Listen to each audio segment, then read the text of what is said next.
জয় গুৰু শংকৰ সৰ্বগুণাকৰ জাগৰি নাহিকেও পাম তোহাৰি চৰণে ৰেণুহত কোটি বাৰেকো কৰোঁ প্ৰণাম তোহাৰি চৰণে ৰেণুহত কোটি বাৰেকো কৰোঁ প্ৰণাম ওম নমো ভগৱতী বাসুদেৱায় কৃষ্ণ। পৰম শ্ৰদ্ধাৰ এই কলিযুগৰ নয়নায়ন স্বৰূপ বাপ সমস্ত ভক্তিস্বৰূপা ত্ৰিবেণী গংগা সদৃশ বজ্ৰৰ গোপী সদৃশ মোৰ আইসকল,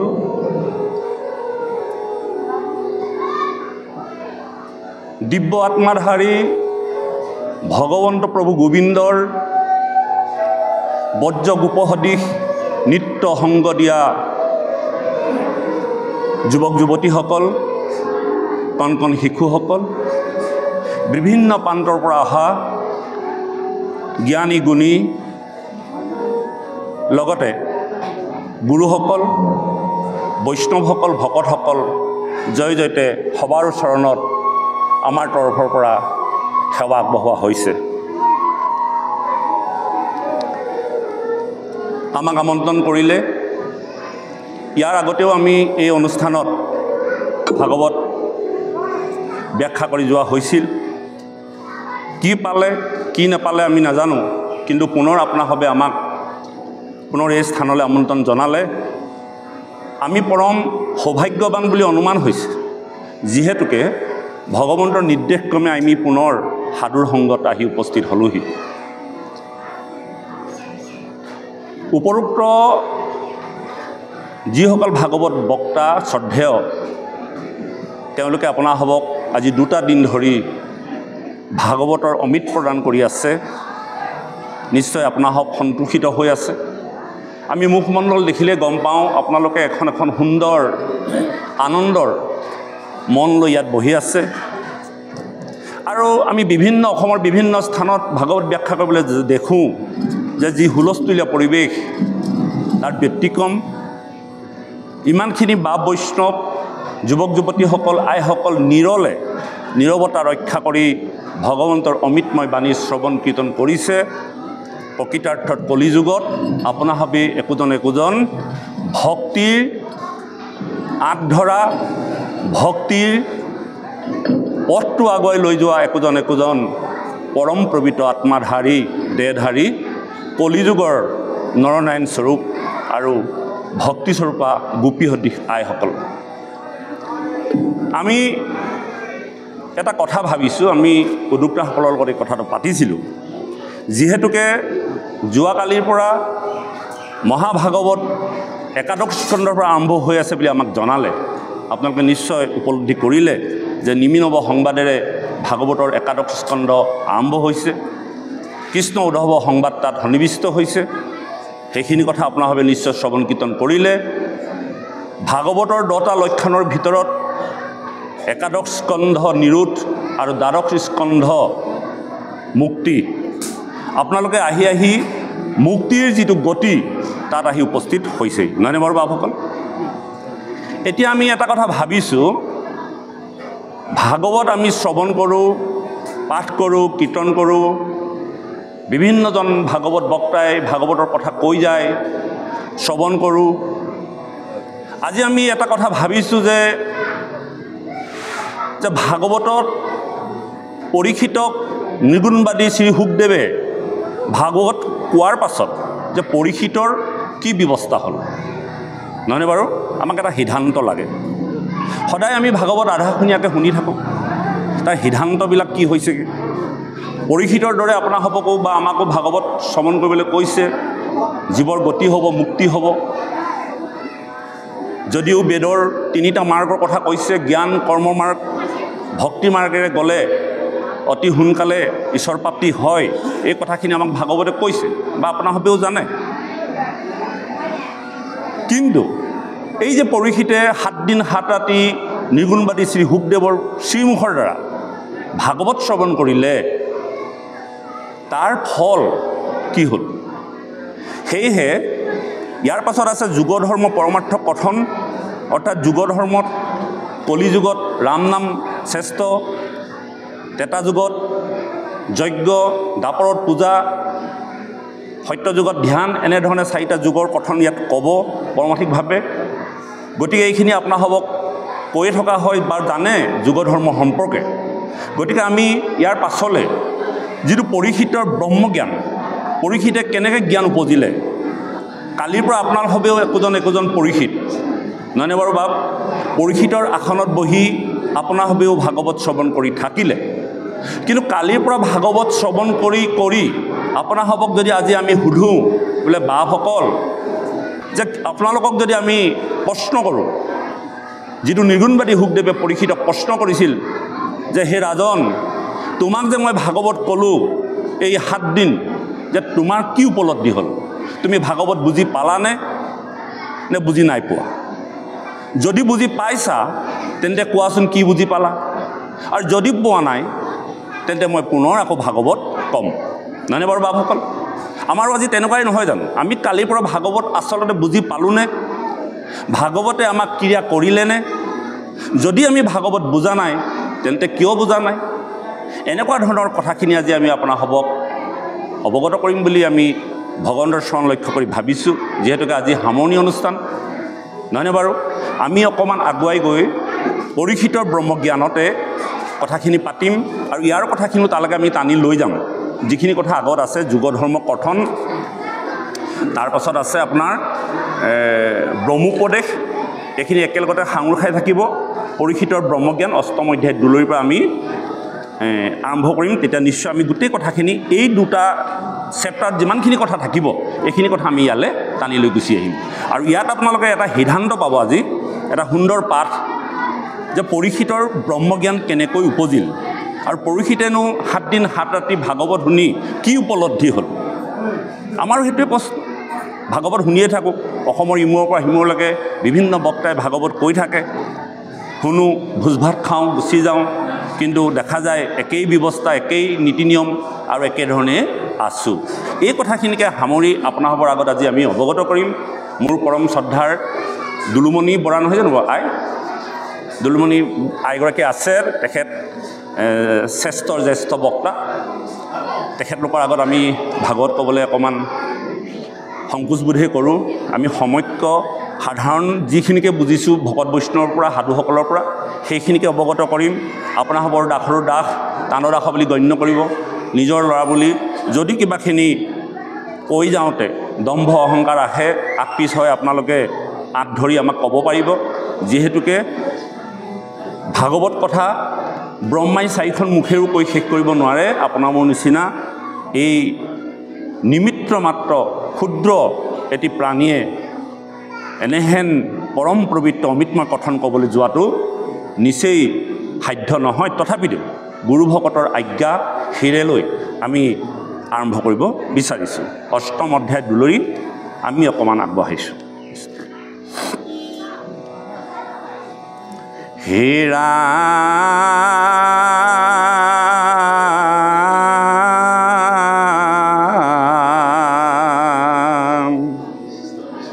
নিগদতি হুত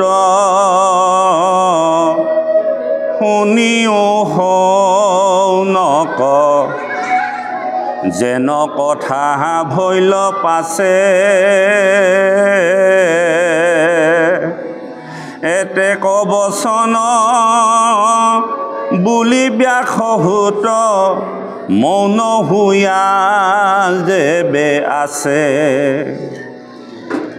জগতকে যিটো কৃষ্ণময় দেখৈ ব্ৰহ্মময় মহামুনি,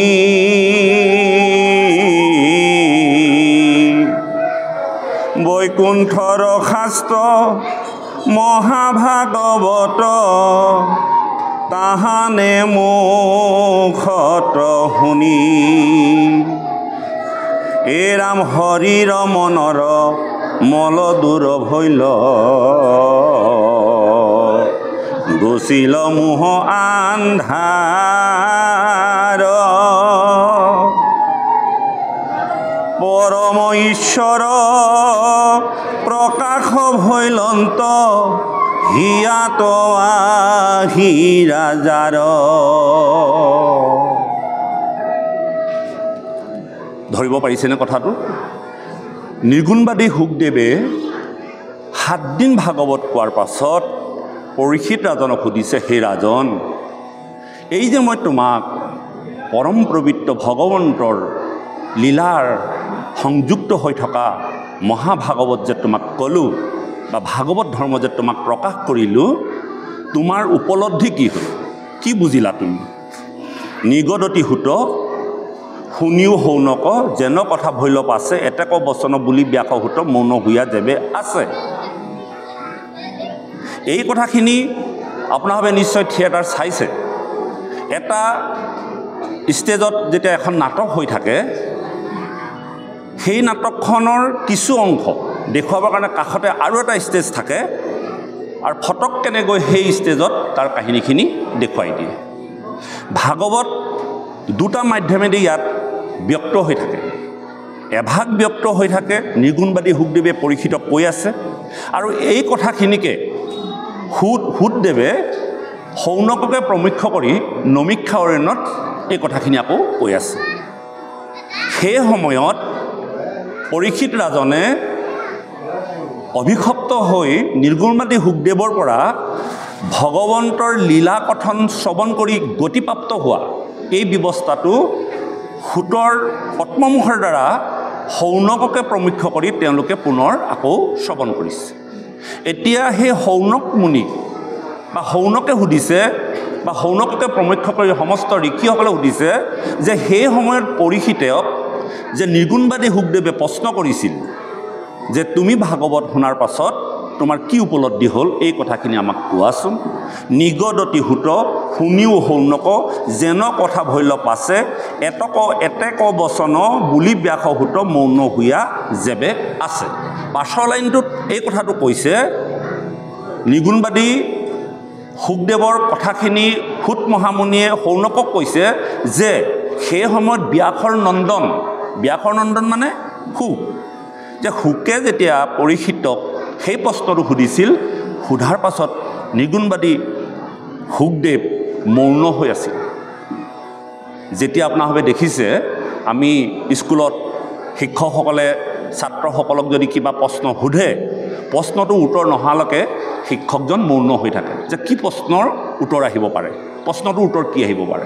ঠিক আজি সেই একে কথাকে নিৰ্গুণবাদী শুকদেৱক যি পৰীক্ষিতৰ উদ্দেশ্যে প্ৰশ্নভাগ নিবেদন কৰিছিল আৰু পৰীক্ষিতৰ মুখৰ পৰা কেনেকুৱা ধৰণৰ প্ৰশ্নৰ উত্তৰ আহিব, এই কথা তেওঁ পৰম আগ্ৰহেৰে বাট চাইছে, নহয়নে বাৰু?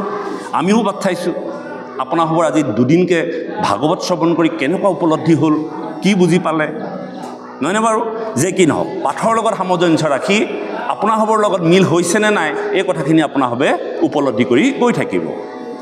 পাছৰ লাইনটোত ক'লে, জগতকে যিটো কৃষ্ণময় দেখৈ ব্ৰহ্মময় মহামুনি, বৈকুণ্ঠৰ শাস্ত্ৰ মহাভাগৱত তাহানে মুখত শুনি। যি শাস্ত্ৰ শ্ৰৱণ কৰিলে সমস্ত ভূততে বিষ্ণু বুদ্ধি উপলব্ধি হয়, জগতকে বিষ্ণু বুদ্ধি দেখে। গতিকে সেই ব্ৰহ্মময় মহামুনিয়ে যি কথা কৈছে বা যিখন ভাগৱত প্ৰকাশ কৰিছে, এই ভাগৱতৰ মূল মহামন্ত্ৰ হ'ল, ভাগৱত শ্ৰৱণ কৰাৰ পাছত আমি সমস্ত জীৱতে বিষ্ণুবোধি উপলব্ধি হ'ব লাগিব। এক নম্বৰ কথা। দ্বিতীয় লাইনত কৈছে, শৰীৰ মনৰ মল দূৰ ভৈল, গুচিল মোহ আন্ধাৰ, পৰম ঈশ্বৰৰ প্ৰকাশ ভৈল হিয়াত আহি ৰাজাৰ। পৰীক্ষিত ৰাজনক যেতিয়া প্ৰশ্নটো সুধিলে যে হে ৰাজন, তুমি কি বুজিলা, এতিয়া পৰীক্ষিতে বুজিলোঁ বুলি ক'বনে? যদি বুজিলোঁ বুলি কয়, তেতিয়াহ'লে পৰীক্ষিতৰ জীৱনত বা পৰীক্ষিতৰ মনত অহংকাৰ ভাৱ আহিব। আমি হোৱালে ক'লোহেঁতেন যে গুৰুদেৱ, আপুনি যিমানখিনি কথা ক'লে মই সেইখিনি কথা বুজি পালোঁ, নহয়নে বাৰু? আমাৰ দৃষ্টি। কিন্তু পৰীক্ষিত এজন মহাভক্ত, সেই মহাভক্তই খুব কৌশলগতভাৱে গুৰুক উত্তৰ দিছে। কি বুলি উত্তৰ দিছে? যে ভাগৱত শুনাৰ পাছত এটা কথা উপলব্ধি হৈছে যে সমস্ত ব্ৰহ্মময় জগতখনক বিষ্ণু বুদ্ধি জ্ঞান হয়। মই বুজিলোঁ বুলি কোৱা নাই, কিন্তু তেওঁ চাব দে কথাটো লক্ষ্য কৰিবলগীয়া। এজন শিষ্যই গুৰু আগত প্ৰশ্নৰ উত্তৰ কেনেকৈ অৱতাৰণা কৰিছে? আপোনাৰ মোৰ নিচিনাকৈ মই বুজিলোঁ বোলে নুবুজিলোঁ নহয়, এনেকৈ নাই কোৱা। কেনেকৈ কৈছে? সেই গুৰুদেৱ দণ্ডতে পৰি কৈছে যে তোমাৰ বৈকুণ্ঠৰ শাস্ত্ৰ তোমাৰ পদ্মমুখৰ দ্বাৰা মোৰ শ্ৰৱণ কৰি মোৰ এই কথাটো উপলব্ধি হৈছে যে সমস্ত জগতখন ব্ৰহ্মময় দেখিব লাগে বা ব্ৰহ্মময় উপলব্ধি হ'ব লাগে।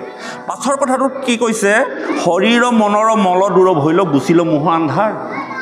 মোৰ অতদিনে যিমানখিনি শৰীৰত মল আছিল, মোহ আছিল, লোভ আছিল, কাম আছিল, ক্ৰোধ আছিল, নহয়নে বাৰু, এইখিনি মোৰ কি হ'ল, দূৰ হৈ গুচি গ'ল।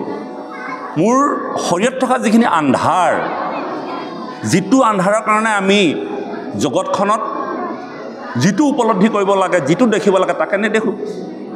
আপোনালোকে হয়তো প্ৰশ্ন কৰিব পাৰে, কেনেকৈ আমি নেদেখিলোঁ? অৰ্থাৎ আমি যিখিনি বস্তু বাহ্যিক জগতখনক আমাক দেখুৱাইছে, সেই দেখাই থকা বস্তুখিনি কিন্তু আমি যেনেধৰণে উপলব্ধি কৰিব লাগে তেনেধৰণে নকৰোঁ। জগতত, এই বাহ্যিক জগতখনত যিমানবোৰ বস্তু দেখুৱাইছে সকলোবিলাক মিছা, শাস্ত্ৰই কৈছে, কিন্তু আমি সেইখিনি সঁচা বুলি অনুভৱ হয়, নহয়নে বাৰু? কেলে হয়? মায়াৰ কবলত পৰি থকাৰ কাৰণে আমাৰ শৰীৰটো বা অন্তৰখন আন্ধাৰ হৈ আছে। যেনেকৈ আন্ধাৰত ৰছীডালকে আমি সাপ বুলি অনুভৱ কৰোঁ, ঠিক তেনেধৰণে আমাৰ শৰীৰত আন্ধাৰ হৈ থকাৰ কাৰণে, মায়াৰ প্ৰভাৱ পৰি থকাৰ কাৰণে বাহ্যিক জগতখনত যিখিনি বস্তু দৃশ্যমান হৈ আছে সেইখিনিক আমি সঁচা বুলি অনুভৱ কৰোঁ।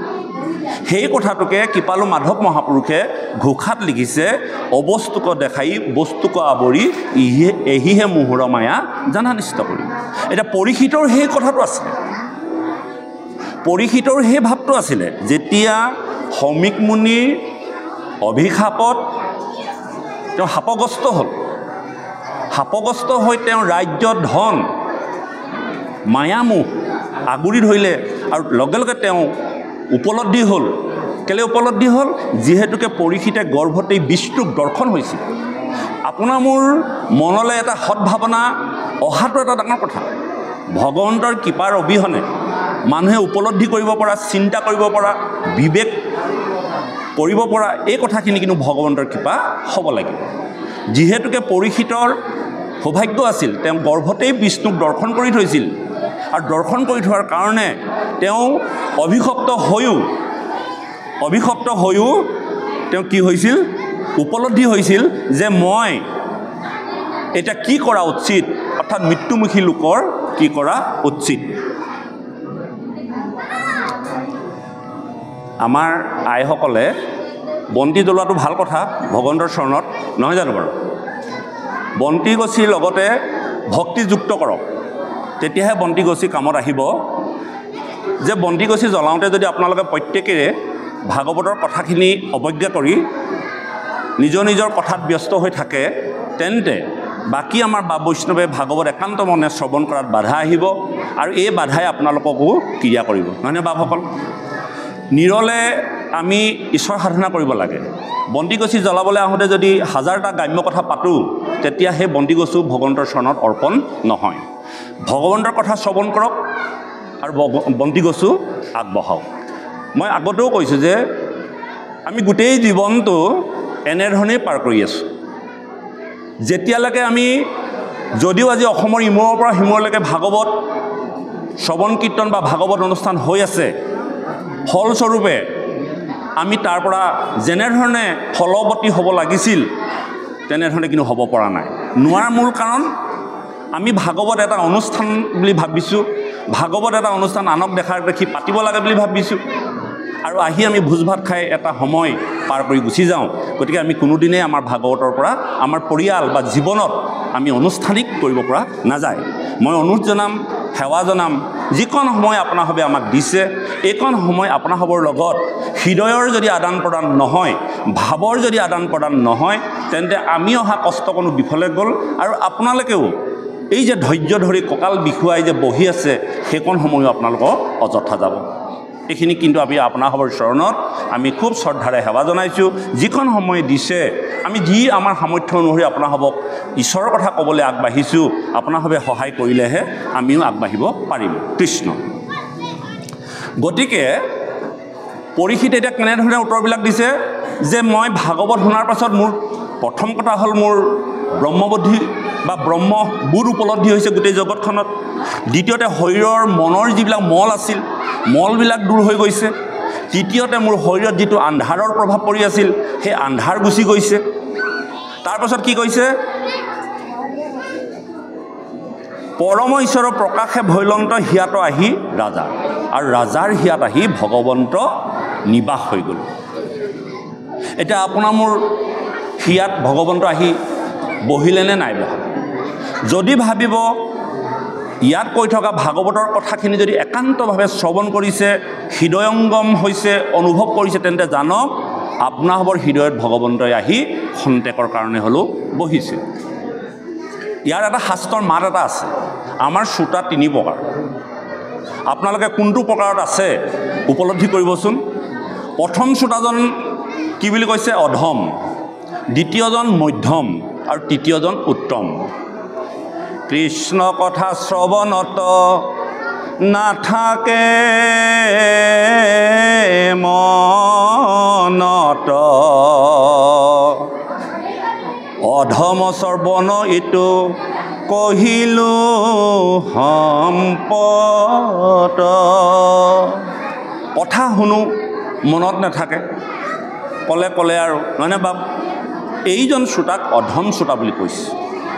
তেতিয়া মধ্যমজন কোন? শ্ৰৱণে মাত্ৰকে কৃষ্ণ বিষয়ত মন, পৰবোধে দক্ষ নোহে মধ্যম শ্ৰৱণ। কথা শুনিছে, বুজিও পাইছে, কিন্তু লগে লগে বিষয়তো মনটো আছে। বোলে বাপজনে দীঘলকৈ ধৰিলে, ভোকো লাগিছে, ৰন্ধনশালৰ গন্ধটোও আহি আছে, ঘৰখনলৈও মনত পৰিছে, কিন্তু কথাও শুনি ভাল পাইছে। এতিয়া কোনটো কৰিব? পৰবোধে দক্ষ নহয়, পৰৰ চিন্তাত তেওঁৰ কোনো দক্ষতা আৰ্জন কৰিব নোৱাৰে, আৰু সেইজনক কি বুলি কৈছে? মধ্যম শ্ৰোতা। তেতিয়াহ'লে উত্তম শ্ৰোতা কোনজন? শুনিলে বুজিলে ইটো পৰত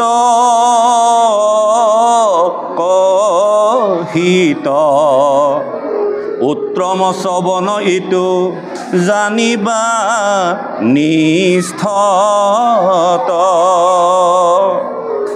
ভাগৱতলৈ আহিলে, ভাগৱত শ্ৰৱণ কৰিলে, ভাগৱতীসকলে কৈ যোৱা কথাবিলাক হৃদয়ত ঠাই পালে, আৰু এই কথাখিনি লৈ গৈ নিজে কোৱাৰ উপৰিও আনক ক'বলৈ আপুনি যত্ন কৰিলে, আপোনাৰ দ্বাৰা ভক্তি দান কৰিলে, আৰু আপোনাৰ পদ্মমুখৰ পৰা ভগৱন্তৰ এই কথাখিনি নিগৰিত হৈ আৰু 10জন উপকৃত হ'ল। এইজনকে উত্তম শ্ৰোতা বুলি কৈছে, নহয়নে বাৰু? শুনিলে বুজিলে ইটো পৰত কহিত, উত্তম শ্ৰোতা ইটো জানিবা নিষ্ঠত। সেইজনে উত্তম শ্ৰোতা, যিজনে ভাগৱতৰ কথাবিলাক উপলব্ধি কৰি ঘৰলৈ লৈ গৈছে, আৰু ঘৰলৈ লৈ গৈ ঘৰত যিসকল পৰিয়াল আহিবলৈ কিবা এটা কাৰণত অসুবিধা হৈছে, তেওঁলোকৰ আগত কৈছে যে বাপ বা সেই আইসকল বা সেই পুত্ৰ, সেই সন্তান, যে আজি ভাগৱতত এইখিনি কথা আলোচনা হৈছিল, যে শুনা। তাৰোপৰি আপোনাৰ ঘৰলৈ যদি কোনোবা এজন আহে, তেওঁৰ আগত প্ৰকাশ কৰিলে, বা আপুনিও যদি কোনোবা এজন গৃহলৈ গ'ল, আপুনিও তাত সেই ঈশ্বৰৰ কথাখিনি প্ৰকাশ কৰাৰ লগে লগে আপোনাৰ দ্বাৰাও ঈশ্বৰ কথা প্ৰচাৰ আৰু প্ৰসাৰ হ'ল, যাৰ কাৰণে ভগৱন্ত আপোনাৰ প্ৰতি সন্তুষ্ট হৈ গ'ল, নহয়নে বাৰু বাপসকল?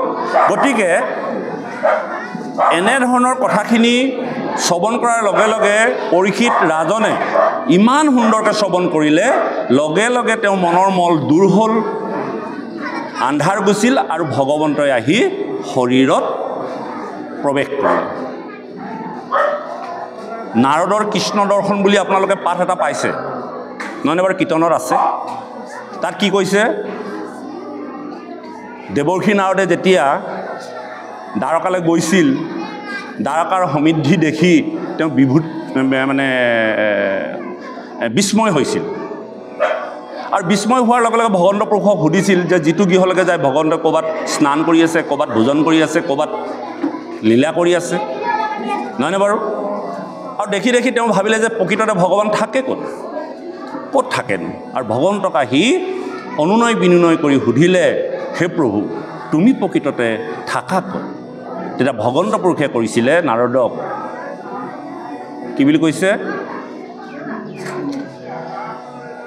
যে নাহং তিষ্ঠামি বৈকুণ্ঠে যোগিনং হৃদয়ে নচ্ছ মদ ভক্ত যত্র গায়ন্তী তত্র তিষ্ঠামি নাৰদম।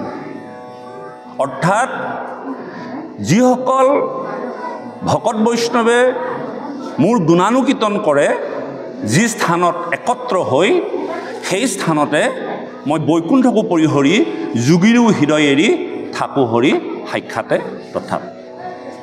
বৈকুণ্ঠতো মই নাথাকোঁ ৰৈ, যোগীৰো হৃদয়ত নাথাকোঁ ৰৈ, থাকোঁ হৰি ক'ত? মই ভকতৰ হিয়াত। এতিয়া ভকতৰ হিয়াত কেনেকৈ থাকে বাৰু? ক'লেহে কথাটো। মই এইকাৰণে প্ৰসংগত আনিছোঁ। কেনেকৈ থাকে? আজিতো ইয়াত থাকিব লাগে, শাস্ত্ৰৰ মাত, ভগৱন্তৰ নিজৰ মুখৰ বাণী, কেতিয়াও ভুল হ'ব নোৱাৰে। কেনেকৈ আছে? আজিতো তেওঁ বৈকুণ্ঠত নাই, ইয়ালৈ গুচি আহিলে, নহয়নে বাৰু? আমি কেনেকৈ উপলব্ধি কৰিম তেওঁ ক'ত আছে এতিয়া? তেওঁতো আজি ভগৱন্তৰ গুণানুকীৰ্তন শ্ৰৱণ কৰিছে।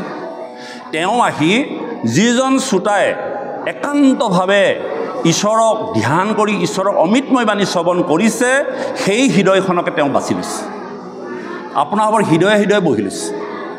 যিজনে ভাগৱতত থাকি গ্ৰাম্য কথাত গুৰুত্ব দি আছে, সেইখন হৃদয়ত কিন্তু ভগৱন্ত থকা নাই, নহয়নে বাৰু?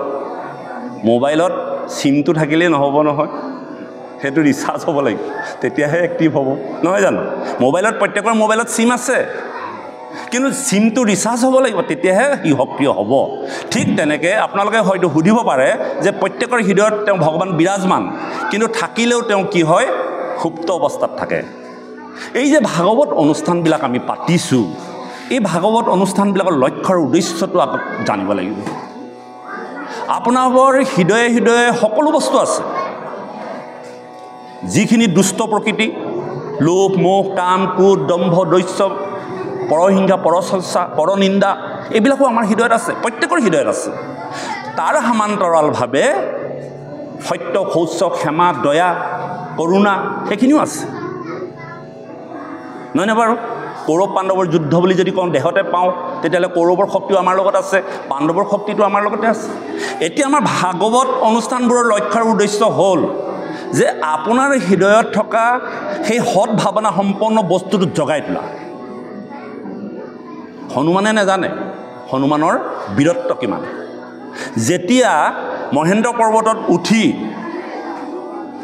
সম্প্ৰাতি নামৰ সেই পক্ষীটোক লগ পাইছিল, আপোনালোকে জানে ৰামায়ণত আছে যে দশৰথৰ বন্ধু আছিল। কোন আছিল? এই যে পক্ষীটো যে যুদ্ধ কৰিছিলে, জটায়ু পক্ষী। জটায়ু আৰু সম্প্ৰাতি ককাই ভাই। সম্প্ৰান্তি আৰু জটায়ুৱে এদিন তেওঁলোকে ভাবিলে যে আমাৰতো পাখিকেইখন বহুত সবল, আমি কিমান উৰিব পাৰোঁ। তো বাজি মাৰিলে ককাই ভাই, মাৰিলে জটায়ু পক্ষী যিমানেই ওপৰলৈ গ'ল, সূৰ্যৰ পখৰ তাপত পাখিবিলাক পুৰি যাবলৈ ধৰিলে। ভাতৃৰ প্ৰতি মৰম থকাৰ কাৰণে সম্পাতিয়ে কি কৰিলে, নিজৰ পাখিকেইখনে তেওঁক ঢাকি ধৰিলে আৰু ঢাকি ধৰি তেওঁক বচালে, কিন্তু সম্প্ৰান্তি পাখিখিনি ছিগি থাকিলে। দুইটা পক্ষী দুটা জেগাত পৰি থাকিল। এটা পক্ষী সেই দণ্ডুকা অৰণ্যত থাকিলে, যেতিয়া সীতাক হৰণ কৰিছিলে সেই সময়ত জটায়ু পক্ষীয়ে বাধা দিছিলে আৰু সেই ৰণত জটায়ু পক্ষী মৃত্যু হ'ল।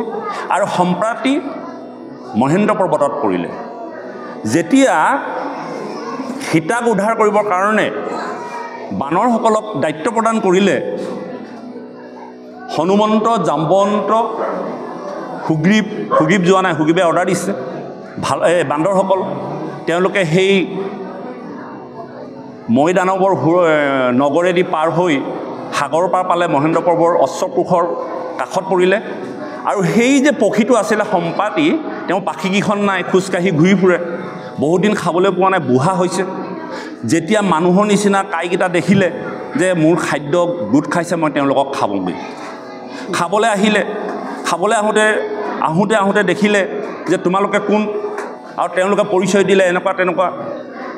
ৰামচন্দ্ৰ আহি বনত আছে, তেওঁ ভাজ্যা ৰাৱণ বুলি নাই জনা, কোনে নিলেতো নাজানে, যে এইফালে চুৰ কৰি লৈ গৈছে। তেতিয়া সেই জটায়ু পক্ষীয়ে যে বাধা দিছিল, জটায়ু পক্ষীও কথা ক'লে। যেতিয়া জটায়ু পক্ষীৰ কথা ক'লে, তেওঁ ভাবিলে যে মোৰ ভাতৃৰ কথা কৈছে, ইতিমধ্যে ভাতৃ মৃত্যুবৰণ হৈছে, দশৰথৰ কথা শুনিলে, দশৰথৰ লগত তেওঁ বন্ধু আছিলে। এই গোটেই কথাখিনি শুনাৰ লগে লগে তেওঁ মনত পৰি গ'ল যে একালত দশৰথৰ তেওঁ বন্ধু আছিল, আৰু লগে লগে তেওঁলোকক খোৱা কথাটো পৰিহাৰ কৰিলে আৰু তেওঁলোকৰ লগত মিত্ৰতা স্থাপন কৰিলে। ক'লে যে তোমালোকক কি সহায় কৰিব পাৰি? তেতিয়া ক'লে যে আমাৰ প্ৰভু ৰামচন্দ্ৰৰ ভাইজা জানকীক হৰণ কৰি লৈ গৈছে, ক'ত থৈছে আমি এই কথাটো বিচাৰি ফুৰিছোঁ। সম্প্ৰাতি আকৌ এটা ডাঙৰ গুণ আছিল, খুব তীক্ষ্ণ দৃষ্টি আছিল, বহু দূৰলৈকে দৃষ্টি আকৰ্ষণ কৰিব পাৰে, দৃষ্টি দিব পাৰে। তেতিয়া সম্প্ৰাতিয়ে সেই পৰ্বতত উঠি চালে, চাৰিওফালে বহু দূৰলৈ দেখিব পাৰে, আৰু দেখি পেলাই ক'লে যে লংকাত ৰাৱণে লৈ গৈছে আৰু অশোক বনত সীতাক থৈছে। তেওঁ দৃষ্টিৰ দ্বাৰা দেখিলে, নহ'লে সেই বানৰসকলে কেতিয়াও সীতাক উলিয়াব নোৱাৰিলেহেঁতেন। আৰু সম্পাতিয়ে সেই পথটো দিছিল বা সেই ঠিকনাটো দিছিল তেওঁ দৃষ্টিৰ দ্বাৰা, নহয়নে বাৰু কথাটো? গতিকে যেতিয়া এই কথাটো পালে, পোৱাৰ লগে লগে যে সাগৰৰ সিপাৰলৈ যাব কোন, এতিয়া ৰাস্তা নাই। জাম্বন্তই জানে এই কাৰ্যটো হনুমন্তৰ বাবে বা হনুমন্তৰ বাদে আৰু কোনেও কৰিব নোৱাৰে। হনুমন্তক মাতি আনিলে, মাতি আনি হনুমন্তৰ আদেশ দিবলৈ গৈ হনুমন্তৰ বীৰত্বৰ কথাখিনি প্ৰকাশ কৰিছে, যাক হনুমান চালিকা বুলি কোৱা হয়। হনুমন্তই নিজে নাজানে তেওঁ কিমান বিক্ৰম, তেওঁ কিমান বল আছে, কিমান তেওঁ পৰাক্ৰম, কিমান তেওঁ জাপ মাৰিব পাৰে, কিন্তু জাম্বন্তই জানে। আৰু জানি জানি হনুমন্তক এনেধৰণে প্ৰেৰণা যোগালে, এনেধৰণে তেওঁ উৎসাহিত কৰিলে, এটা সময়ত মহেন্দ্ৰ পৰ্বতৰ পৰা হনুমন্তই একে জাপতে লংকা পালে। মই কেলৈ কৈছোঁ জানেনে কথাটো? অৰ্থাৎ আপোনালোকৰ হৃদয়টোত তেনেকুৱা ধৰণৰ ভক্তি, অফুৰন্ত ভক্তি আছে, মাত্ৰ ভক্তিখিনি জগাই তুলিব লাগে, জগাই তুলিব লাগে। আৰু সেই জগাই তুলিব পৰা ব্যৱস্থাটো হ'ল আমি এই যে বছৰেকত হওক, মাহেকত হওক যে ভাগৱত অনুষ্ঠানবিলাক পাতোঁ, তাৰ মূল লক্ষ্য আৰু উদ্দেশ্য। আপোনালোকৰ হৃদয়ত যি ভক্তিভাৱ আছে, আইসকলৰ হৃদয়ত যি ভক্তিভাৱ আছে, সেই ভক্তিভাৱ জাগৃত কৰিবৰ কাৰণে কেৱল ভাগৱত মহাশাস্ত্ৰ আৰু এই ভাগৱত শাস্ত্ৰৰ প্ৰকৃত পথ হ'ল সাধুৰ সংগ, সাধুৰ সংগ। আৰু সাধুৰ সংগত ভাগৱত শ্ৰৱণ কীৰ্তনৰ মাধ্যমেদি আপোনালোকৰ হৃদয়ত বা আমাৰ হৃদয়ত থকা ভক্তিভাৱটো জাগৃত হৈ উঠিব লাগে। যদি এইটোকে নকৰোঁ, তেতিয়াহ'লে আমাৰ সেই দুষ্ট শক্তিবিলাক আগবাঢ়ি গুচি আহে। আৰু সদায় দিনে যদি সন্তৰ সংগত শ্ৰৱণ কীৰ্তন কৰি থাকোঁ, তেন্তে নিশ্চয় আমাৰ সেই দুষ্টৰ শক্তিটো তল পৰিব আৰু আমাৰ সৎভাৱনা, ভক্তিভাৱটো জাগৃত হৈ আমি সুন্দৰ এটা নিৰ্মল হৃদয় লৈ মনৰ আন্ধাৰখিনি দূৰ কৰি যাতে ভগৱান আহি আমাৰ হৃদয়ত বসবাস কৰিব পাৰে, আৰু ভগৱান অহাৰ লগে লগে আপোনাৰ হৃদয়খন পোহৰ হৈ যাব। কেনেকৈ? যেতিয়া যশোদা আয়ে ভগৱন্ত পুৰুষে দুষ্ট কৰোঁতে বাল্যকালত তেওঁ খেদি ফুৰে, আৰু ভগৱন্তক ধৰিবলৈ বৰ ভাল। কেলৈ ভাল জানেনে? ভগৱন্ত পুৰুষে য'তেই লুকায় তাতে পোহৰ হৈ যায়। চুক এটা আন্ধাৰ এটা বিচাৰি পেলাই ভগৱন্ত লুকাইগৈ, আৰু যশোদা আয়ে তেওঁ খুব ধৰিবলৈ সুবিধা হয়, তেওঁ য'তে যায় তাতে পোহৰ হৈ যায়। ঠিক তেনেকৈ মাধৱ মহাপুৰুষে কৈছে, হে প্ৰভু, মোৰ হৃদয়খন ইমান আন্ধাৰ, তুমি আহি মোৰ তাত খন্তেক থিতাপি লোৱাহিচোন, মোৰ মনখিনি দূৰ হৈ যাওক, আন্ধাৰখিনি দূৰ হৈ যাওক। যিহেতুকে তেওঁ য'তেই বাস কৰে তাতেই আন্ধাৰ শেষ হৈ যায়, নহয়নে বাৰু বাপসকল? ঠিক তেনেকৈ আপুনিও মই যদি আহ্বান কৰোঁ এই মুহূৰ্তত, হে প্ৰভু আহাচোন মোৰ হৃদয়খনতে তুমি বহাহি, তুমি বহি মোক মোৰ মনৰ মলখিনি, মোৰ আন্ধাৰখিনি দূৰ কৰি দিয়া। এনেকৈ যদি আমি ভাবোঁ, এনেকৈ যদি আমি চিন্তা কৰোঁ, তেন্তে নিশ্চয় নিশ্চয় সেই ভগৱন্ত পুৰুষ আপোনাৰ মোৰ হৃদয়ত বাস কৰিবই কৰিব, কাৰণ ভকতৰ বৎসল। ঠিক তেনেকৈ আজি পৰীক্ষিত ৰাজনেও সেই কথাটো উপলব্ধি হৈছে যে মোৰ ভাগৱত শ্ৰৱণ কৰাৰ পাছত মনৰ মলবিলাক দূৰ হ'ল, আন্ধাৰ দূৰ হ'ল, আৰু ভগৱন্তই আহি মোৰ হৃদয়ত বাস কৰিছে। পাঠৰ লগত সংগতি ৰাখি গৈ আছোঁ যে পৰীক্ষিতৰ মলবিলাক দূৰ হৈ গৈছে আৰু আন্ধাৰ দূৰ হৈছে। হে ৰাম দ্ৰৱ ভৈলচিত তনুৰু মানচিত, জোৰে নয়নৰ নীৰ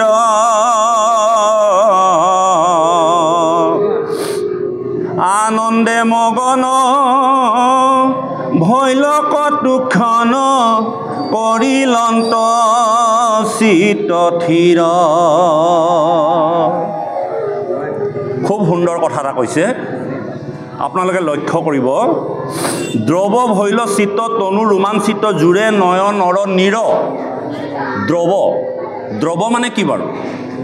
এই কথাটো আমি জানিব লাগিব। পানীত যদি চেনি মিহলাই দিয়ে, চেনি আৰু পানী আমি বিচাৰি উলিয়াব নোৱাৰোঁ, মিলি যায়, নহয়নে বাৰু?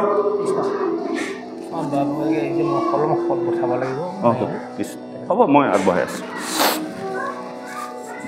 নহয়নে বাৰু? দ্ৰৱ মানে কি? সংযুক্ত হৈ যোৱা, মিহলি হৈ যোৱা। চেনি, নিমখ, গুড় যি দিওঁ আমি পানীৰ লগত মিহলি হৈ যায়। যদি সেই পানীখিনিত আমি এমুঠি বালি দি দিওঁ, মিহলি হ'বনে? নহয়। এই কথাটোকে কৈছে দ্ৰৱ ভৈল চিত তনু ৰোমাঞ্চিত। আমাৰ হৃদয়ত যিটো দেহ আছে, আত্মা আছে, যেতিয়া ঈশ্বৰৰ কথাই আমি ৰোমাঞ্চিত হৈ যাম, তেতিয়া আমাৰ হৃদয়খন দ্ৰৱ হৈ যায়।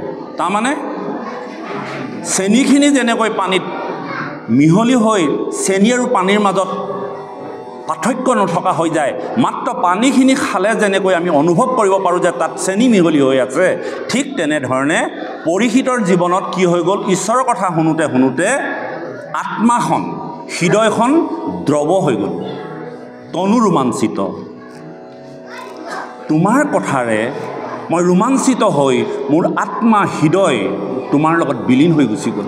চাবচোন, আপোনাৰ ভাৱে কেতিয়াবা ঈশ্বৰৰ কথা শুনোতে শুনোতে আপুনি আৰু সেই কথাৰ মাজত পাৰ্থক্য নাথাকে, অৰ্থাৎ দ্ৰৱীভূত হৈ যায়।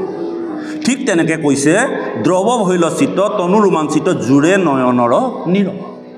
আমাৰ কেতিয়াবা ভাগৱত শুনোতে চকু পানী ওলাই আহেনে? কিয় নাহে বাৰু? ইমান সুন্দৰ সুন্দৰ ভাগৱতীসকলে কথা কয়। আপোনাৰ হ'ব ক'বৰ কাৰণে বিভিন্ন বহু কিতাপ অধ্যয়ন কৰি আপোনাৰ হ'বলৈ সম্পদখিনি লৈ আহে, কিন্তু আপোনাৰ ভাৱে সেই কথাখিনি শ্ৰৱণ কৰোঁতে কেতিয়াবা চকুৰেদি নিগৰি আহেনে? যদি আহে তেন্তে উপলব্ধি কৰক যাতে আপোনাৰ হ'ব ভগৱন্তৰ সেই নাম বস্তুৱে ক্ৰিয়া কৰিছে। যদি অহা নাই তেন্তে জানক এখন কাণে শুনিছে, এখন কাণে ওলাই গৈছে। নহয়নে বাৰু কথাটো? ভগৱন্তৰ কথা প্ৰকৃতাৰ্থত কাণেৰে শুনা নহয়, কাণেৰে শুনা নহয়। এতিয়া কিহে শুনে? ভগৱন্তৰ কথা আচলতে কৰ্ণপেঠী যদিও প্ৰৱেশ কৰিছে, ভগৱন্তৰ কথাবিলাক হৃদয়ে শ্ৰৱণ কৰিব লাগিব। এই ভাৱক ভাই ভজ ভগৱন্ত ভক্তিভাৱে ভগৱন্তক ভজিয়া পৰমগতি পাৱে। অৰ্থাৎ প্ৰত্যেকজন ভাগৱতীয়ে ভাবুক হ'লেহে, ভাৱনাৰ দ্বাৰাহে ঈশ্বৰৰ কথা উপলব্ধি কৰিব পাৰে। নহ'লে ঈশ্বৰৰ কথা কাণেৰে শুনা নাযায়। কাণেৰেতো গৰু ছাগলীও শুনে। ইয়াত গৰু ছাগলী বান্ধি থ'লে আমাৰ কথাবিলাক শুনিব, কিন্তু তেওঁলোকে কি কৰিব নোৱাৰে? ৰোমন্থন কৰিব নোৱাৰে। তেওঁলোকে কি কৰিব নোৱাৰে? জীৱনত প্ৰয়োগ কৰিব নোৱাৰে। কিন্তু আমাৰ ভকত বৈষ্ণৱে কাণেৰে শুনি যেতিয়া ভাবিব কথাবিলাক, ভবাৰ লগে লগে সেই কথাবিলাকে কি কৰিব? হৃদয়ত উপলব্ধি হ'ব, আৰু হৃদয়খন কি হ'ব? দ্ৰৱী হৈ যাব, অৰ্থাৎ দ্ৰৱণ হৈ যাব, মিহলি হৈ যাব ভগৱন্ত পৰম ব্ৰহ্মৰ লগত। আৰু লগে লগে আপোনাৰ চকুৰেদি কি আহিব? অশ্ৰু নিগৰি আহিব। সেই কথাটোকে ইয়াত কৈছে দ্ৰৱ ভৈল চিত তনু ৰোমাঞ্চিত জোৰে নয়নৰ নীৰ। আনন্দে মগন ভৈল কটুক্ষণে কৰিলন্ত চিত থিৰ। লগে লগে আপোনাৰ আনন্দ আহিল, আৰু আনন্দ অহাৰ লগে লগে আপোনাৰ মন, আপোনাৰ চিত্ত স্থিৰ হৈ গ'ল। এতিয়া আমাৰ মনবিলাক স্থিৰ নাই, নহয়নে বাৰু? যদিও ইয়াত আছে বাপ এজনেতো তেওঁ ভাবিছে যে ভকতসকলক মাতিছোঁ, জলপানৰ মুঠি খুৱাবই লাগে। এজনক মাতিবলৈ আহোঁতে 10জনৰে আকৌ সেই কথাটো ঘূৰি চাইছে। আমি খন্তেক সময় ধৈৰ্য ধৰি ঈশ্বৰৰ কথা শুনিব নোৱাৰাটোৱে আমাৰ চিত্ৰ স্থিৰ নহয়। সেইকাৰণে আমাৰ ভক্তিবিলাক অস্বস্থ বৃক্ষৰ তলত ধ্যান কৰা দেখুৱায়। অস্বস্থ মানে অস্বস্থ, কেতিয়াও স্থিৰ থাকিব নোৱাৰে। আহঁত গছৰ পাত কেতিয়াও একেথিৰে থাকিব নোৱাৰে, পাতটো খিলখিলকৈ লৰিয়ে থাকে। ঠিক তেনেকৈ এই কথাবিলাকৰ মাধ্যমেদি আপোনাসৱক বা আমাক পৰমাৰ্থি তত্ত্ববিলাক বুজাইছে। ভগৱন্তই অস্বস্থ বৃক্ষৰ তলতেই দেহ অৱসান ঘটাইছে। অস্বস্থ বৃক্ষৰ তলতে আমাৰ ভক্তি আৰম্ভ হৈছে, যিসকল আমাৰ সাধুসকল বা ঋষিসকল, অৰ্থাৎ অস্বস্থ মানে য'ত স্থিৰে থাকিব নোৱাৰি সেই তাত কেনেকৈ স্থিৰ কৰিব পাৰি, এই ব্যৱস্থাটোকে আমাক প্ৰতীক হিচাপে দেখুৱাইছে। নহয়নে বাৰু? আমাৰ প্ৰতি মুহূৰ্ততে আমাৰ মন বুদ্ধিবিলাক স্থিৰ নহয়। আৰু কেতিয়া স্থিৰ হয়? যেতিয়া ভগৱন্তৰ কথাবিলাক কৰ্ণপথেদি শুনি যেতিয়া আমি হৃদয়ত উপলব্ধি কৰিম, দ্ৰৱী হৈ যাব, মিহলি হৈ যাব, তেতিয়াই লগে লগে আমাৰ চকুৰেদি চকু পানী ওলাই আহিব আৰু লগে লগে আমাৰ মন চিত স্থিৰ হৈ যায়। চাবচোন, ভাগৱত শুনা, প্ৰকৃততে শুনা মানুহজনক তাৰ পাছত তেখেত কমচে কম বহুত গহীন হৈ যায় যে কি কৰি আছোঁ আৰু কি কৈছে। এই কথাখিনি উপলব্ধি হোৱাটোৱে হ'ল ভগৱন্তৰ কথা শ্ৰৱণ কৰাৰ মূল লক্ষ্য, যিটো পৰীক্ষিতৰ হৈছে। পৰীক্ষিতে সেইকাৰণে কৈছে, দ্ৰৱ ভৈল চিত্ত তনু ৰোমাঞ্চিত জোৰে নয়নৰ নীৰ আনন্দে মগন ভৈল কটুক্ষণ কৰিলন্ত চিতত হীৰ।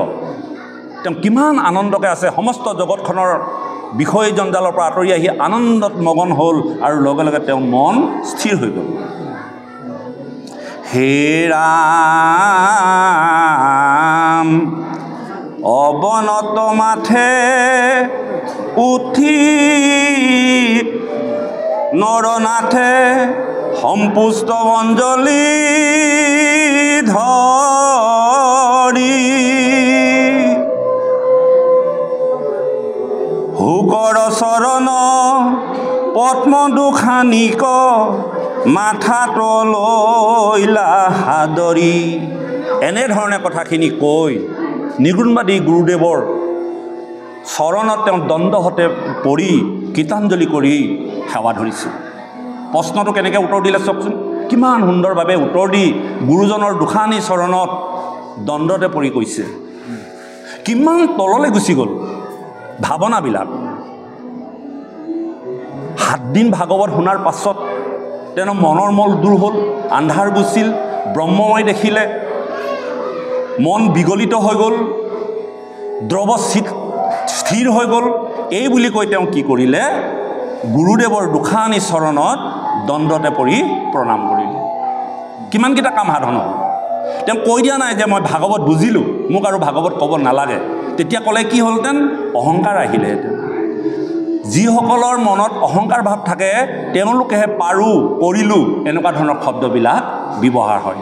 আপোনালোকে দেখিব আমাৰ সত্ৰবিলাকত, আপোনালোকে মাজুলীৰ মানুহ নহয়নে বাৰু? মাজুলীৰ ভকত, মাজুলী সত্ৰবিলাকত ভকতসকলৰ যিবোৰ ব্যৱহাৰ বা যিবোৰ ভাষা ডাইৰেক্টকৈ নকয়। বোলে বাপ সিদ্ধমুঠি লোৱা হ'লনে, বোলে গোবিন্দৰ কৃপাত বাপ লোৱা হৈছে, হ'ল বুলি নকয়। এইটো হ'ল ভক্তি ভাষা। কেতিয়াও পোনপটীয়াকৈ ল'লোঁ বুলি নকয়, কৰিলোঁ বুলি নকয়, কৰা হৈছে, লোৱা হৈছে। তাৰ আগত আকৌ কি কৰে, গোবিন্দৰ চৰণ চিন্তি। প্ৰতিটো বাক্যত যদি আপোনাভাৱে ভগৱন্তৰ নাম সংযুক্ত কৰি কয়, তেতিয়াহ'লে আপুনি কোৱা কথাবিলাকো আপোনালোকৰ বাণীলৈ ৰূপান্তৰিত হ'ব। নহ'লে কি হ'ব, সেইবোৰ কথা হ'ব, গ্ৰাম্য কথা হ'ব। আইসকলে বাপসকলে প্ৰত্যেক দিনে ইগৰাকীয়ে সিগৰাকীক, ইজন বাপে সিজন বাপক লগ পালে, বোলে বাপ কোনফালে যায়, বোলে ভগৱন্তৰ চৰণ চিন্তি এই বাপজনৰ ঘৰৰ পৰাই অহা হওক, নহয়নে বাৰু? এনেধৰণৰ ভাষাবিলাক যেতিয়া আমি ইদিনাতকৈ সিদিনা প্ৰয়োগ কৰি গৈ থাকিম, লাহে লাহে লাহে লাহে আমি ভকতলৈ ৰূপান্তৰিত হ'ম। আমাৰ হৃদয়বিলাক কোমল হৈ যাব, নিৰ্মল হৈ যাব। দেখিব যে আপুনি আজি 10 বছৰ আগত যিটো জীৱন নিৰ্বাহ কৰিছে, লগে লগে আপুনি এখন বেলেগ এটা জীৱনলৈ গতি কৰিছে। আপোনালোকৰ মাজুলী তাত সেইবিলাক প্ৰভাৱ আছে, আমি দেখিছোঁ, নহয়নে বাৰু? কিন্তু এইবিলাক আমি শিকিবলৈ, কিয় ভকতসকলক তেনেকৈ ক'বলৈ অনুপ্ৰাণিত কৰা হ'ল। আৰু আমাৰো এই ভাগৱতৰ মাধ্যমেদি ভকতিৰ যিখন সমাজ, তাত আমি প্ৰত্যেকক বাপ আই, নহয়নে বাৰু? এই ভাষবিলাক যদি আমি ব্যৱহাৰ কৰোঁ, তেন্তে নিশ্চয় আমি ইদিনাতকৈ সিদিনা আমাৰ হৃদয়বিলাক কি হ'ব, মলবিলাক দূৰ হ'ব। হে ৰাম হলুতক মুখে গদ গদ বাক্যে বলিলা ৰাজা প্ৰণামী।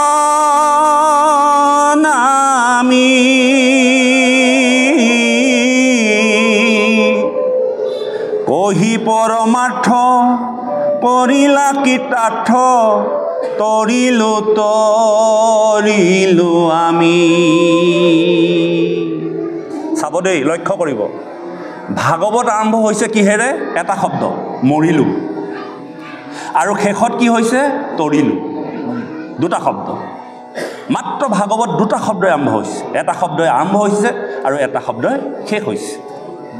যেতিয়া সৰ্পই 7 দিনৰ ভিতৰত দংশন কৰাৰ কাৰণে বা 7 দিনৰ পাছত দংশন কৰিব, তেওঁ পৰমায়ু 7 দিন, তেতিয়া পৰীক্ষিতৰ মৃত্যু আহিল, অৰ্থাৎ মই মৰিলোঁ। আৰু মৃত্যুমুখী লোকে কি কৰা উচিত বিভিন্ন ধৰণৰ মাৰ্গ দেখুৱালে, কিন্তু সেই সময়ত 7 দিনৰ ভিতৰত সমস্ত মাৰ্গ কৰিবলৈ অপাৰক, আৰু লগে লগে নিগুণবাদী শুকদেৱে এটি মাৰ্গ দেখুৱালে। মাৰ্গ মানে পথ, এটি পথ দেখালে, সেয়া হ'ল ভক্তিপথ। আৰু ভক্তিপথৰ দ্বাৰা নিগুণবাদী শুকদেৱে ভগৱন্তৰ লীলা সমস্তখিনি বৰ্ণনা কৰি পৰীক্ষিতক এনেকুৱা এটা অৱস্থালৈ লৈ গুচি গ'ল, ভগৱন্তৰ পৰম ব্ৰহ্মৰ লগত তেওঁ আত্মা বিগলিত হৈ গ'ল। আৰু লগে লগে কি কৈছে? হলুটক মুখে গদগদ বাক্যে বুলিলা ৰাজা প্ৰণামী।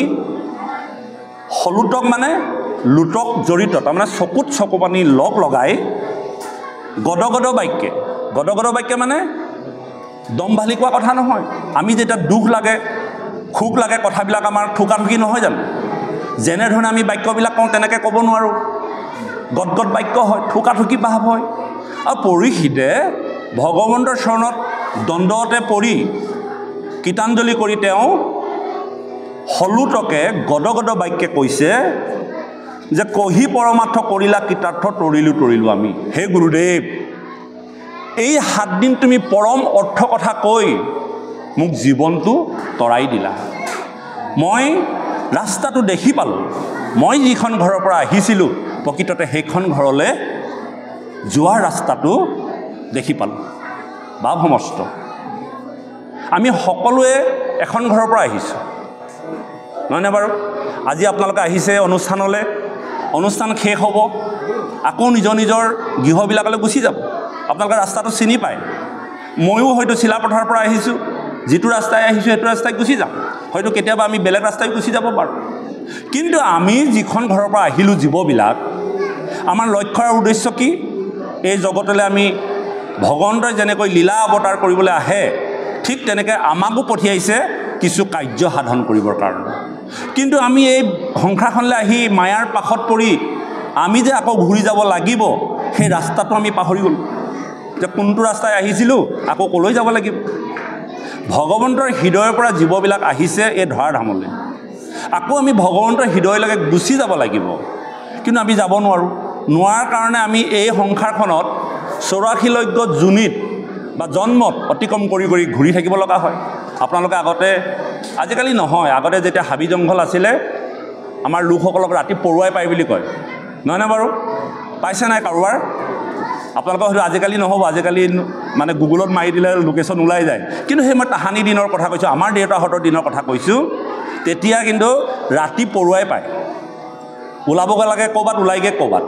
ঠিক তেনেকৈ আমাৰো জীৱনত এতিয়া পৰুৱাই পাই আছে, ক'লৈ যাব লাগে আৰু ক'ত গৈ আছোঁ। এই কথাখিনিক আমাক প্ৰকৃত ঠিকনাটো দেখুৱাই দিবৰ কাৰণে মহাভাগৱত আমি শ্ৰৱণ কৰিব লাগে। আৰু পৰীক্ষিতক আজি নিৰ্গুণবাদী শুকদেৱৰ পদ্মমুখৰ দ্বাৰা পৰমাৰ্থী কথা কৈ পেলাই তেওঁ সেই যিখন ঘৰৰ পৰা আহিছিলে সেইখন ঘৰলৈ যোৱাৰ ৰাস্তাটো তেওঁ সুচল কৰি দিলে। সেই কথাটোকে কৈছে, হলুটক মুখে গদগদ বাক্যে বুলিলা ৰাজা প্ৰণামী, কহি পৰমাৰ্থ কৰিলা কৃতাৰ্থ তৰিলো আমি। তৰিলে। আৰু আজি আপুনি মই ভাগৱত শ্ৰৱণ কৰাৰ মূল লক্ষ্য আৰু উদ্দেশ্য আমি তৰিব লাগে, আমাৰ জীৱনটো সফল কৰিব লাগে।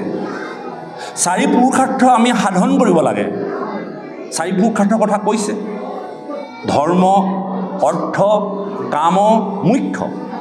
যেতিয়ালৈকে এজন পুৰুষে 4 পুৰুষাৰ্থ সাধন নহয়, তেতিয়াহ'লে আপুনি মই গাই থকা কৃপালু মাধৱ মহাপুৰুষৰ সেই ঘোষাজনা, যাদৱ যদুনন্দন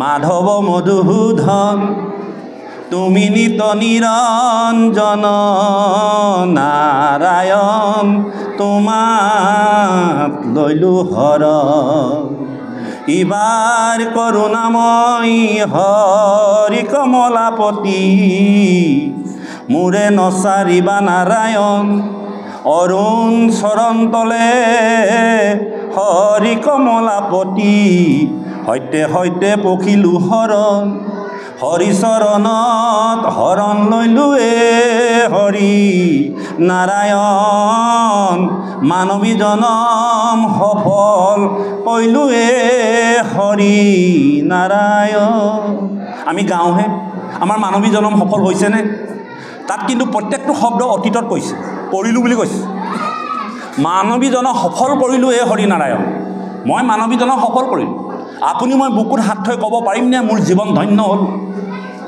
ৰাতিপুৱা পৰা গধূলিলৈকে সমস্যাই সমস্যা চকু পানীয়ে বাট নেদেখে দুখৰ উপৰি দুখ সদায় সংবিধানৰ ৰাস্তা বিচাৰি ফুৰোঁ ক'ত গ'লে আমি শান্তি পাম কিন্তু আমি নামঘৰলৈ আহি গাই দিওঁ মানৱীজনক সফল কৰিলোঁ হৰি নাৰায়ণ নহয়নে বাৰু এতিয়া মিছাকৈ কৈ আছোঁ নেকি কৃপালু মাধৱ মহাপুৰুষে সেই ঘোষাজনাত লিখিবলৈ সক্ষম হৈছে তেওঁ প্ৰকৃতাৰ্থে তেওঁ মানৱীজনক সফল কৰিছে আঙঠি পিন্ধোৱা কন্যাক এৰি গুৰু সেৱা কৰি জীৱন ধন্য কৰিলে আৰু আমাক অমূল্য সম্পদ দি গ'ল প্ৰকৃততে কৃপালু শংকৰ গুৰুজনাক গুৰু বুলি চিনাকি কৰি দিয়া সেই কৃপালু মাধৱ মহাপুৰুষজন যদি নহ'লহেঁতেন আপুনি ময়ো শ্ৰীমন্ত শংকৰ গুৰুজনা যে ভগৱন্তৰ অৱতাৰ হৈ যে ধৰাধামলৈ আহিছিল এই কথা কিন্তু আমি উপলব্ধি কৰিব নোৱাৰিলোহেঁতেন গতিকে কৃপালু শংকৰ গুৰুজনাক গুৰু বুলি দৰ্শন কৰি দিয়া লোকজনে হ'ল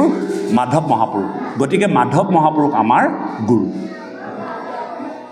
সেইকাৰণে মাধৱ মহাপুৰুষ আমাৰ গুৰু যে গুৰুৱে আমাক গুৰু চিনাই দিলে নহয়নে বাৰু সেই মাধৱ মহাপুৰুষে কৃপালু শংকৰ গুৰুজনাক যি ভক্তি সাধন কৰিলে যি গুৰু সেৱা কৰিলে সেই তাৰ তিল মানুহ যদি আমি কৰিব পাৰোঁ তেন্তে আপোনাৰ মোৰ জীৱন ধন্য হ'ব কিন্তু আমি কি কৰোঁ গুৰুৰ বাক্য দিয়ে সেই বাক্য আমাৰ কিমানজনৰ মনত থাকে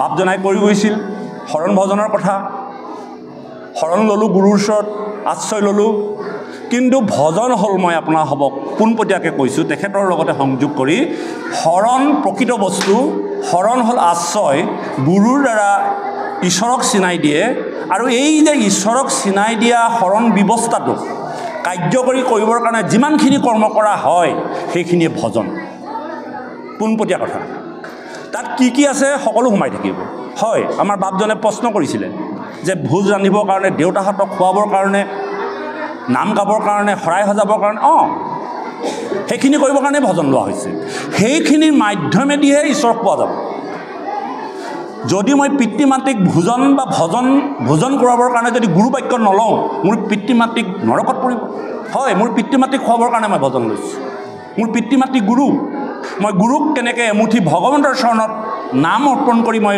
মোৰ পিতৃ মাতৃক অৰ্পণ কৰিব পাৰোঁ তাৰ কাৰণে মই ভজন লৈছোঁ সমাজত মই ভোজ ৰান্ধনি হৈছোঁ ইমানখিনি ব্ৰহ্ম ইমানখিনি বৈষ্ণৱ ইমানখিনি সাধুক যদি আমাৰ হাতৰ দ্বাৰা এমুঠি অন্ন ভগৱন্তৰ চৰণত অৰ্পণ কৰি যদি মই অপ্ৰায়ণ কৰিব পাৰোঁ তাৰ কাৰণে মই ভজন লৈছোঁ হয় শুদ্ধ কথা মই নাম গাম ঈশ্বৰৰ নাম গাবৰ কাৰণে মোৰ ভজন গতিকে যিমানখিনি ঈশ্বৰক প্ৰাপ্তিৰ কাৰণে বা ঈশ্বৰক উপলব্ধি কৰিবৰ কাৰণে আপোনাৰ মোৰ মন মানসিকতা শান্ত কৰিবৰ কাৰণে যিমানখিনি কৰ্ম আছে সকলোখিনি কি হ'ল ভজন অৰ্থাৎ শৰণ লোৱাৰ পাছত ঈশ্বৰৰ ওচৰত আশ্ৰয় লোৱাৰ পাছত সেই ভাৱটো জাগিবৰ কাৰণে যিমানখিনি কাম কৰোঁ সমস্তখিনি ভজন বহুত কথা থাকিব তাত সেৱা সৎকাৰৰ পৰা ধৰি ভাৱ ভাষাৰ পৰা ধৰি আচাৰ ব্যৱহাৰৰ পৰা ধৰি দেহৰ শুদ্ধি মনৰ শুদ্ধি নহয়নে বাৰু সকলোখিনি ভজন এতিয়া ভজন বুলি ক'লে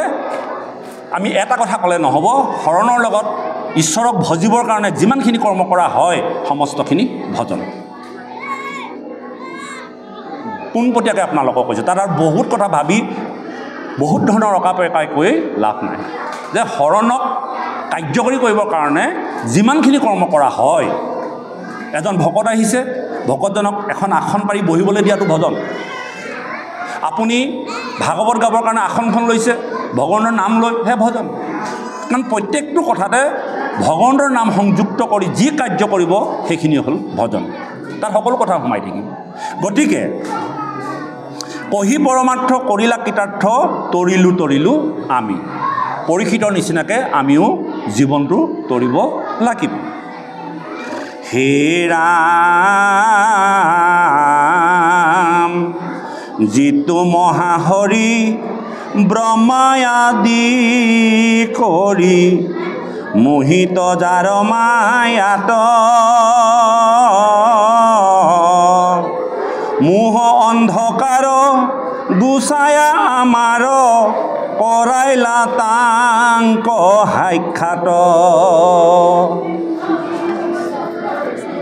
বাবাইসকল, আমি প্ৰকৃততে কথাবিলাক যে উপলব্ধি কৰিব নোৱাৰোঁ বা ভাবিব নোৱাৰোঁ, ইয়াৰ মূল কাৰণ আমাক মায়াৰ প্ৰভাৱত আমি প্ৰভাৱিত হৈ থাকোঁ। কিন্তু সেই মায়া সৃষ্টি ভগৱন্ত পুৰুষৰ। বাওঁ বাহুত মায়া মাতৃ আৰু সোঁ বাহুত ভক্তি মাতৃ আৰু দুহানৰ মধ্যে ভগৱন্ত, নহয়নে বাৰু? এই যে জগতখন ভগৱন্তই সৃষ্টি কৰিলে, এই জগতখনক চলাবৰ কাৰণে ইন্ধন যিটো শক্তি, এই শক্তিটোৱে হ'ল মায়া। মায়াৰ দ্বাৰা এই জগতখন পৰিচালিত কৰিছে। আৰু এই মায়াৰ দ্বাৰা জগতখন পৰিচালিত কৰি জীৱসমূহক উদ্ধাৰ কৰিবৰ কাৰণে আকৌ তেওঁ কি কৰিছে? ভক্তি মাতৃও সৃষ্টি কৰিছে। গতিকে আমি প্ৰত্যেকজন লোকেই ভক্তি মাতৃ আশ্ৰয় ল'ব লাগিব। ভক্তি মাতৃ আশ্ৰয় ল'লে কি হ'ব? যিহেতুকে মায়াও এগৰাকী স্ত্ৰীৰূপা আৰু ভক্তি মাতৃও যেতিয়া স্ত্ৰী, স্ত্ৰীয়ে স্ত্ৰীৰ ওপৰত প্ৰভাৱ বিস্তাৰ কৰিব নোৱাৰে। ভক্তি মাতৃ যেতিয়া আমি গ্ৰহণ কৰিলোঁ, চাবচোন ভকতসকল প্ৰকৃতাৰ্থত এগৰাকী আই। যেতিয়ালৈকে আমাৰ মন মানসিকতা এগৰাকী আই স্বভাৱ চৰিত্ৰলৈ লৈ যাব নোৱাৰোঁ, তেতিয়ালৈকে আমাৰ ভক্তি সাধন নহ'ব। এগৰাকী আয়ে স্বামী সেৱা কৰিবলৈ বা ঘৰখন পৰিচালনা কৰিবৰ কাৰণে যিমানখিনি সাধনা কৰে, যিখিনি অমায়িক ভাৱ, যেনেকৈ নিজৰ স্বামীজনে বহুত দম ধমকি দিয়াৰ পাছতো ৰাতিপুৱা হ'লে সিদ্ধমুঠি কাপোৰকেইটা ধুই পখালি পুনৰ আকৌ তেওঁলোকে স্বামী সেৱাত ব্ৰতী হৈ থাকে, ঠিক তেনেকৈ আমাৰ জীৱনত ঘাত প্ৰতিঘাত থকাৰ পাছতো আমি সেই স্বামীগৰাকীৰ নিচিনাকৈ যদি ভক্তিভাৱটো আনিব পাৰোঁ, তেতিয়াহ'লে আমি ভক্তি মাতৃ চৰণত শিৰ থৈ আৰু ভক্তি উপাসনা কৰিবলৈ আমি সক্ষম হ'ম।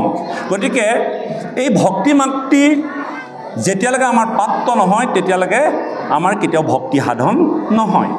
সেইকাৰণে ব্ৰহ্মাকে আদি কৰি সমস্ত লোক মায়াৰ শয্যাত পৰি আছে। আপুনি মই কোন, নহয়নে বাৰু? ব্ৰহ্মাই আদি কৰি জীৱ যত ৰাম ৰাম ৰাম ৰাম ৰাম মায়াৰ শয্যাৰ মাজে আছয় ঘুমুটি যায়। তুমি হি চৈতন্য সনাতন ৰাম ৰাম ৰাম ৰাম ৰাম আমি অচেতন নিউকনাথ জগাই। আমি ভগৱন্তক খাটিব লাগে। আমি সদায় শুই থাকোঁ, আমাক জগাব কোনে? আজি আমাৰ এই অনুষ্ঠানটোৱে হ'ল আপোনাসৱৰ হৃদয়ত শুই থকা সেই শক্তিটো জগাবলগীয়া হৈছে, যে জাগা উঠা, জাগা উঠা। ৰৈ থকা পানী কেতিয়াও মানুহে নাখায়। চলন্ত নদী পানী সদায় পৰিষ্কাৰ, লাগিলে তাত গৰু ম'হে খাওক বা যিয়ে নহওক, নহয়নে বাৰু? এখন চলন্ত নদী পানী প্ৰত্যেকে মুখত লয় আৰু পৰিষ্কাৰ হৈ থাকে, কিন্তু বন্ধ পানী কোনোবাই লয় জানো? ঠিক তেনেকৈ আমাৰ জীৱনটো দুদিনীয়া, চাৰিদিনীয়া বুলি নক'লে। কেলৈ নক'লে? দুদিনীয়া মানে জন্ম এদিন, মৃত্যু এদিন। জন্ম নামৰ খুঁটিটোৰ পৰা মৃত্যু নামৰ খুঁটিটোলৈ গৈ থকা যিটো জীৱন ব্যৱস্থা, তাকে জীৱন বুলি কৈছে। অৰ্থাৎ জগত জন্ম হৈ গতি কৰি তৰণৰ উপায় উলিওৱাটোকে জগত বুলি কৈছে। এই জগতখন যে গতি কৰিছে, ৰৈ নাথাকে, ঠিক তেনেকৈ আপুনি ময়ো ৰৈ থাকিব নালাগিব, ভক্তিৰ মাধ্যমেদি আমি গতি কৰিব লাগিব। আৰু এই গতি কৰিবৰ কাৰণে ভগৱন্ত পুৰুষে আমাক জগায়, কিন্তু আমি নুঠোহে। ভাগৱতে কৈছে, সাধুৱে কৈছে, গুৰুৱে কৈছে, নামঘৰত অনুষ্ঠান কৰিছোঁ, না জগাব নোৱাৰে। এটা শিশু ৰাতিপুৱা ঠাণ্ডাৰ দিনত শুই আছে, স্কুললৈ যাব লাগে, টিউশ্যনলৈ যাব লাগে, পিতৃ মাতৃয়ে জগাইছে, চাবচোন, পিতৃ মাতৃও জগাবলৈ মন নাযায়, ইমান ধুনীয়াকৈ শুই থাকে। কাপোৰখন আঁতৰাই দিছে, সন্তানটোৱে আকৌ টানি পেলাই লৈছে, মোৰ টোপনি ধৰিছে, ঠাণ্ডা লাগিছে, আকৌ মাক দেউতাকে আঁতৰাবলৈও বেয়া লাগিছে, আকৌ আঁতৰাই। কিন্তু যিটো সন্তানে জগোৱাৰ পাছতো নুঠি শুই থাকিলে, পিতৃ মাতৃয়ে শুলেও শুই থাক বুলি কৈ এৰি গুচি গ'ল, সেই সন্তানটোৱে জীৱনত অগ্ৰগতি কৰিব নোৱাৰে। আৰু যিটো সন্তানে সেই ঠাণ্ডাৰ সময়ত ঠাণ্ডাকো নেওচি পিতৃ মাতৃ জগাই দিয়াত উঠি আহি যেতিয়া বিদ্যা আৰম্ভ কৰিলে আৰু তেওঁৰ জীৱনৰ গতি হ'ল আৰু এদিন তেওঁৰ লক্ষ্যত উপনীত হ'ল। ঠিক তেনেকৈ আপোনাৰ মোকো জগাই আছে ভগৱন্তই ভাগৱতৰ মাধ্যমে সাধুৰ সংগত, কিন্তু আপুনি মই যদি সেই সুবিধাকণ লৈ বোলে আজি ঠাণ্ডা হ'ল আৰু নামঘৰলৈ যাব লাগিছিলে, নাযাওঁ আৰু বাদ দিয়া, বোলে বহি থাকোঁ, কিমাননো বহি থাকিম, কঁকাল বিষায় আৰু যাওঁগৈ আৰু, নহয়নে বাৰু? এই এনেকুৱা ধৰণৰ যদি ভাৱ হৈ থাকে, তেন্তে আপুনিও ময়ো গতি কৰিব নোৱাৰিম আৰু আমাৰ জীৱনটো বৃথা হ'ব। আৰু বৃথা হোৱাৰ লগে লগে কি হ'ব, আমি আকৌ সেই 84 নৰকত পৰি আমি মানৱ জীৱনটো আকৌ পাবহি লাগিব। এই আপোনালোকে কম্পাৰ্টমেণ্টেল পৰীক্ষা বুলি কয়, আজিকালি নাই, আগতে আছিল, আমাৰ দিনত আছিলে। যদি কেনেবাকৈ এখন পেপাৰ বেয়া হয়, এটা সুযোগ দিয়ে, কম্পাৰ্টমেণ্টেল পৰীক্ষা দিয়া আৰু লাহেকৈ পাছ কৰি গুচি দিয়া।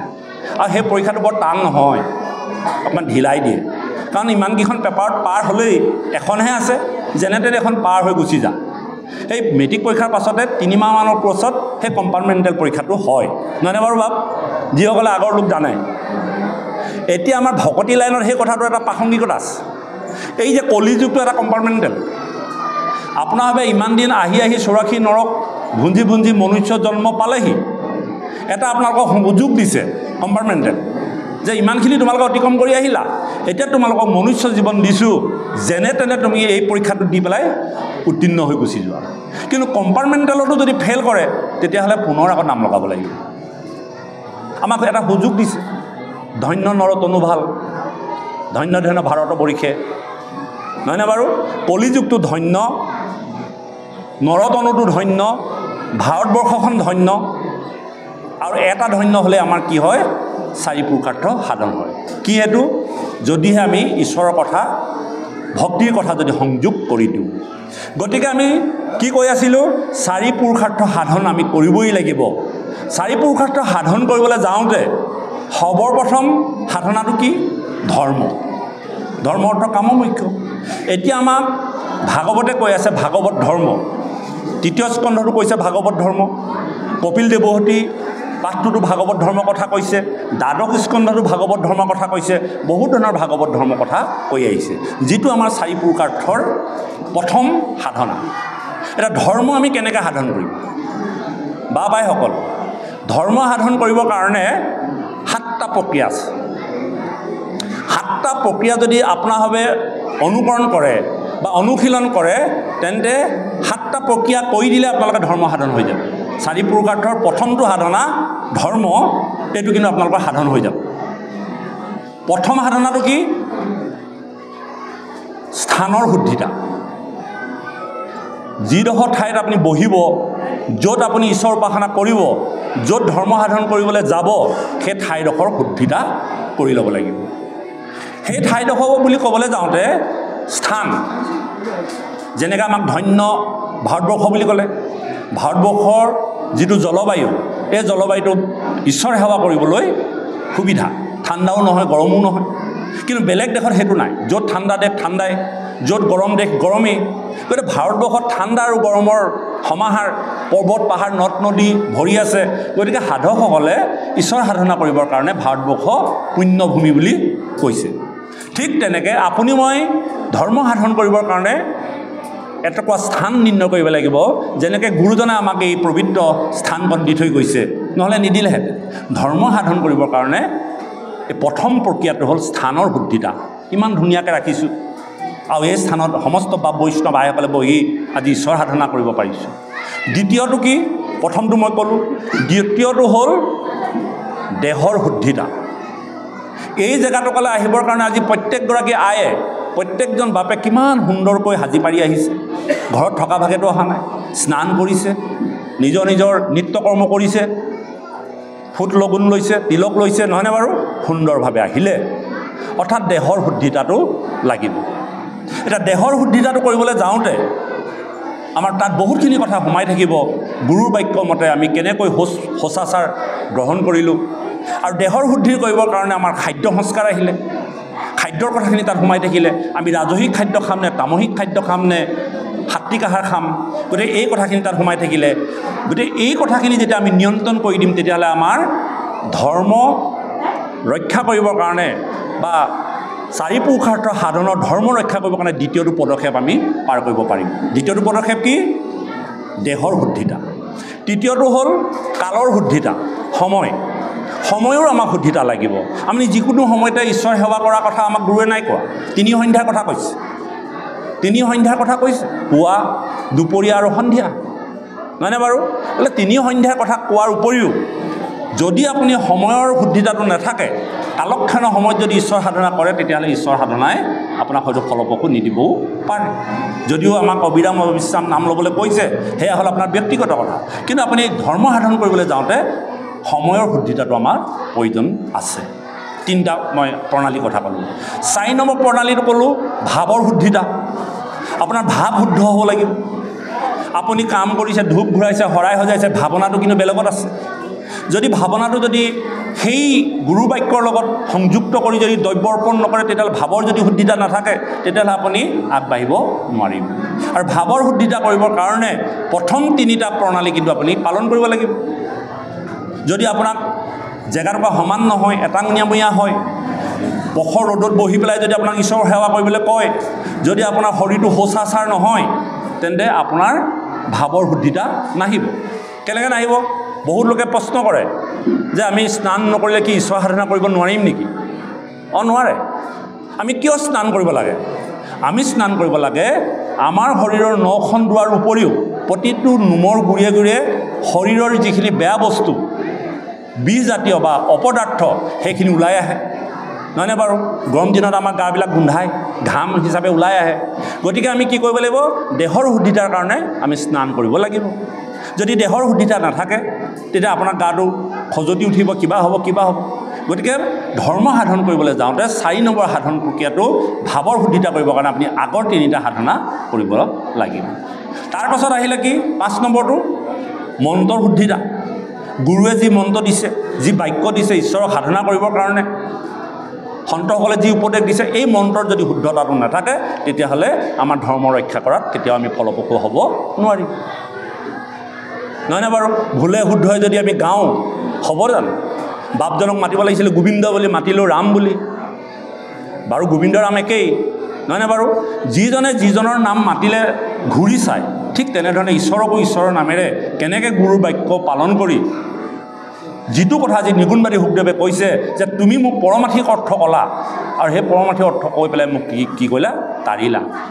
এতিয়া আমাৰ 5 নম্বৰটো কি হ'ল? মন্ত্ৰৰ শুদ্ধিতা।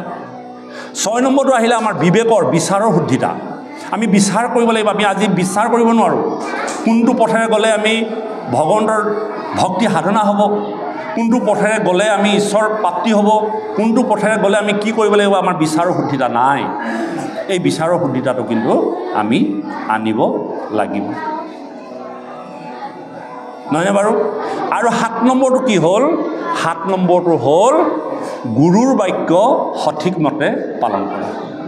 এনেধৰণে 7 প্ৰকাৰ যদি আপুনি নিতৌ সাধনা কৰি থাকে, তেতিয়াহ'লে আপুনি 4 পুৰুষাৰ্থৰ প্ৰথমটো সাধনা হৈ গ'ল। তাৰপাছত আহিলে অৰ্থৰ কাৰণে আকৌ 5টা নিয়ম আপুনি পালন কৰিব লাগিব।